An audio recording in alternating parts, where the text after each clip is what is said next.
individual of our society, individual from the family, the basic unit of our society.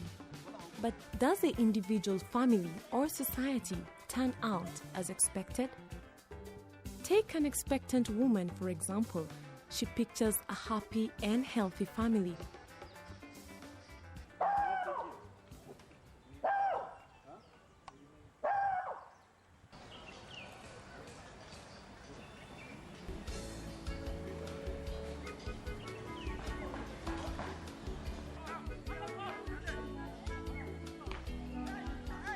But what happens when the child is born with mental disability?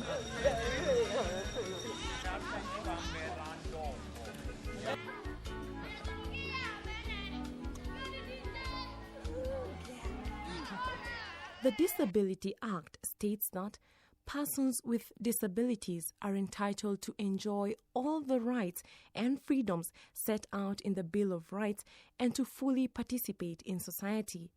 They have a right to treatment and opportunities in all spheres of life that are both fair and equal to those of other members of society. Stigma and abuse have grown at an alarming rate, thus the rise of organizations which advocate for the rights of the mentally challenged.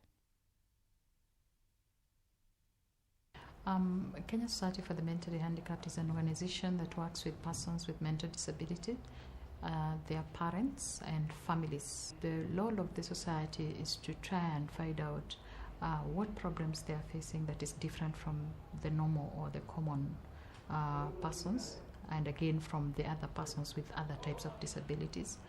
And we rely more on their parents because the parents are the ones who are able to tell us these are the challenges we are going through. So what happens is that most parents do not really know that they are abusing these people. To them, they are trying to manage conditions that are unmanageable. For somebody who is behaviorally disturbed and they don't have special diets or advice on how to take care of such people, they will shame them. They'll tie them up.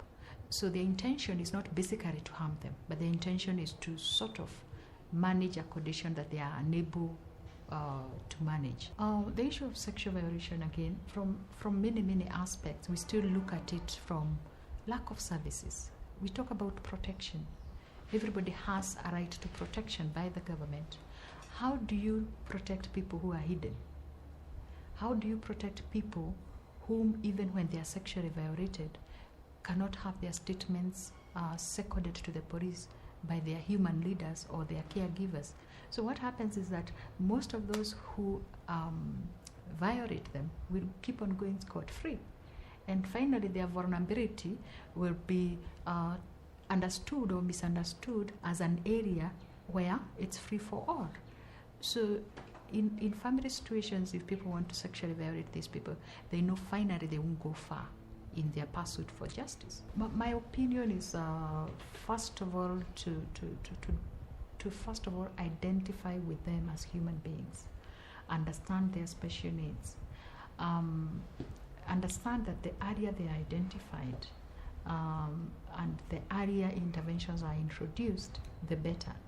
I think the simple understanding of the society is that it is a condition that is irreversible but manageable. If they take it from that level, then they can be able to help persons with intellectual disability. I see a future when the challenges of stigma will have gone and people will have understood mental disability like any other disability. I see a future where all the legal frameworks and policies will be fully inclusive of the rights of persons with intellectual disability. I see a future where participatory kind of activities in decision making in all organs of government and the private sector will be happening, will be taking place. And I see a future where the society as a whole will be fully inclusive. You go to a school and find that any school is accessible by a person with intellectual disability. Any marketplace, any shopping mall, any sports center is accessible by a person with intellectual disability. At Jacaranda Special School, pupils are equipped with skills and promoted as per their speed of improvement.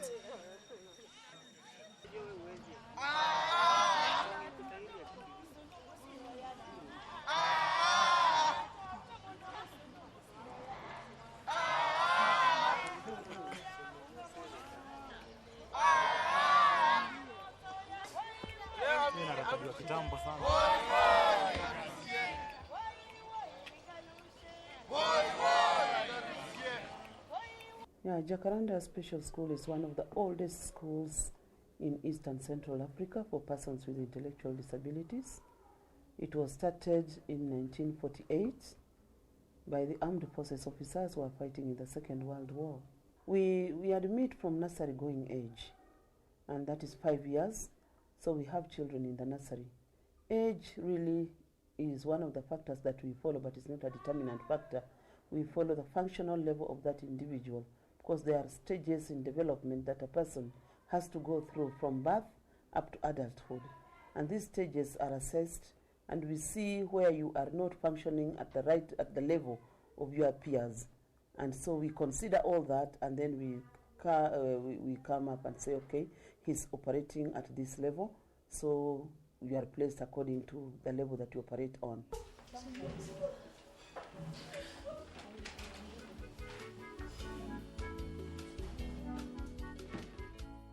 In the nursery class, they are trained on activities of daily living like eating and toileting.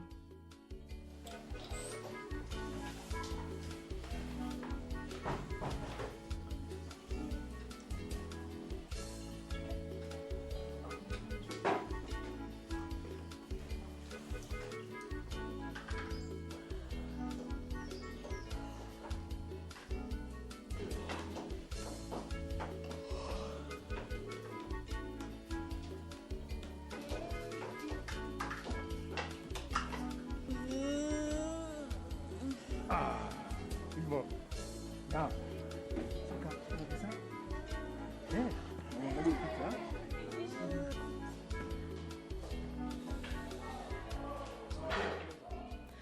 After attaining basic skills, a syllabus is introduced.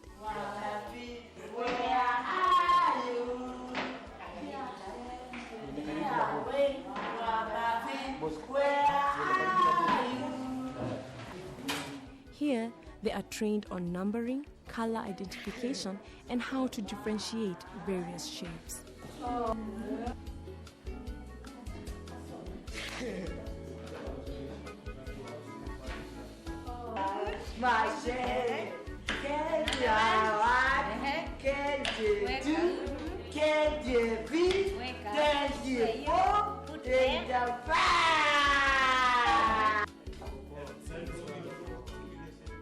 They're then taken through vocational classes where they're equipped with skills in various crafts like knitting, beadwork, and woodwork.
The challenges we are going through are many, like in any other organization. At the bottom line, everybody will talk about funding, because without funds, you can never be able to manage an intellectually disabled institution or any disabled institution, because we offer more than just academic work. It goes beyond that, and there are some things that we are using that really need constant replacement and constant, availability. I would like to appeal to the public and to the donor community that these children are still there, these persons are still there.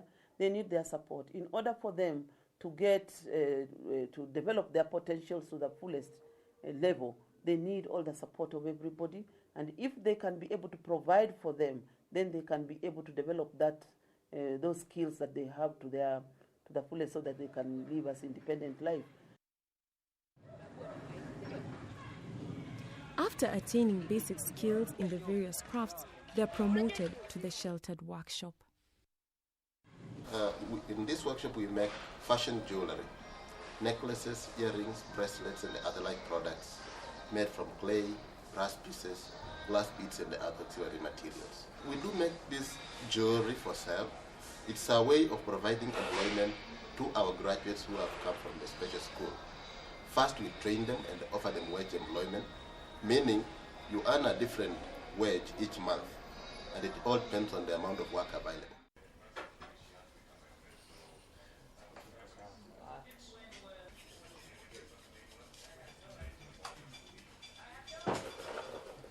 We have done very well in providing this kind of employment to our artisans, most of them who have old parents who can no longer support them. We've helped most of them to be either semi-independent or fully independent. To us, that is our goal. We would like to help them be semi-independent in the future, and we would like to help many more by way of training and empowering them economically, so that they are able in the future to live either independent or semi-independent life.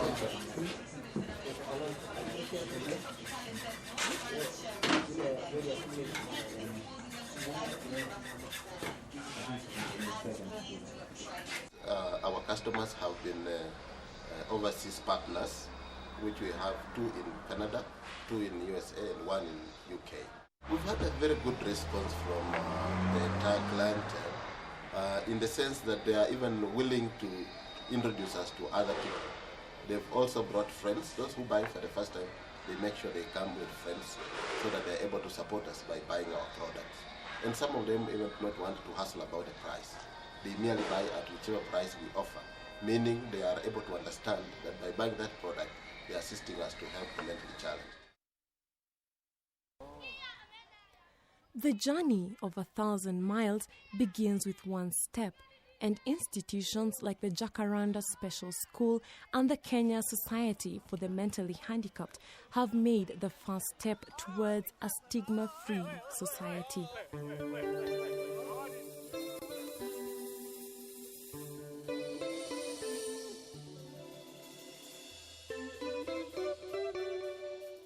Truly, there is a ray of hope.